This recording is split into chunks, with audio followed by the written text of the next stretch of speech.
Por causa da pandemia do novo coronavírus, a Receita Federal prorrogou o prazo de entrega das declarações de imposto de renda. Contribuintes de todo o país têm até o fim deste mês para enviar as informações. Também foram feitas mudanças nas regras de inclusão de pessoas na malha fina e na cobrança de impostos. 30 de junho. Este é o prazo para que os 15 milhões de contribuintes que ainda não fizeram a declaração do imposto de renda encaminhem as informações à Receita Federal. Até agora, 17 milhões de pessoas, ou 55% do total de contribuintes, já preencheram e enviaram os dados pelo programa desenvolvido pela Receita. Este ano, por causa da pandemia do coronavírus, a Receita Federal precisou mudar algumas regras sobre a declaração do imposto de renda. Além da data de entrega que passou do fim de abril para o fim deste mês, também foram incluídas nas mudanças a forma de cobrança de alguns débitos e a inclusão de pessoas na malha fina, quando algum dado está incorreto. A avaliação sobre as informações encaminhadas à Receita Federal vai ser feita depois da pandemia, em um prazo de até 5 anos.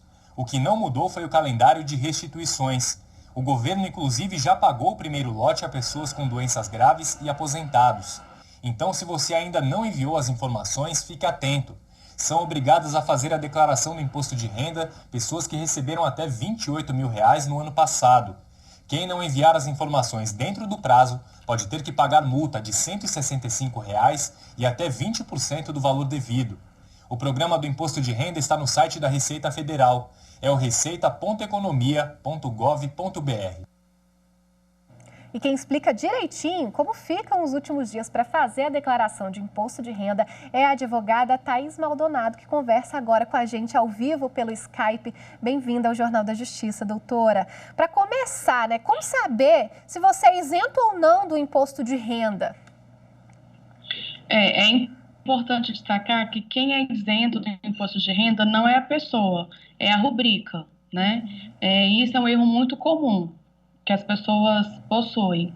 Agora, existem várias previsões na lei de isenção ou de não incidência, como uma pessoa que possui uma doença grave sobre a rubrica da aposentadoria dela, né? Agora, a gente tem as situações em que as pessoas estão dispensadas de realizar a declaração do imposto de renda, que são os casos em que ela não se enquadra, nos casos de obrigatoriedade, né? Ou que ela conste como dependente na declaração de um outro contribuinte. Nesse prazo, agora até 30 de junho, tem algumas mudanças. Primeiro, na questão da malha fina. O que mudou nesse sentido, né? Como a reportagem já disse, a malha fina ela é quando ela pesca alguma incongruência, né? E aí tem um cruzamento de dados muito, muito maior. E a inclusão do contribuinte na malha fina, ela foi prorrogada, né? Não vai ter nenhuma notificação de lançamento nesse prazo e até o dia 30 de junho também todos os processos estarão suspensos. Quem já declarou pode receber a restituição um pouquinho antes, se ela tiver direito a isso? Pode, geralmente é assim que ocorre, né? As pessoas que declaram primeiro recebem primeiro a restituição. Quando a gente fala de também inclusão de dependentes, né? Quem são esses dependentes e como eles se enquadram aí nessa declaração de imposto de renda? Porque muita gente acaba fazendo errado, né? Isso, inclusive é um dos maiores riscos que leva o contribuinte a cair na malha fina. Eles declaram como dependentes e deduzem parcelas que não seriam deduzíveis porque, no rigor da lei, aquela pessoa que ele achou que fosse contribuinte não é, né? Então, a lei, ela elenca quem é que pode ter essa qualidade de dependente, que é o cônjuge ou companheiro com quem a pessoa possui um filho ou convive até 5 anos. O filho, ele só o dependente, enteado, né?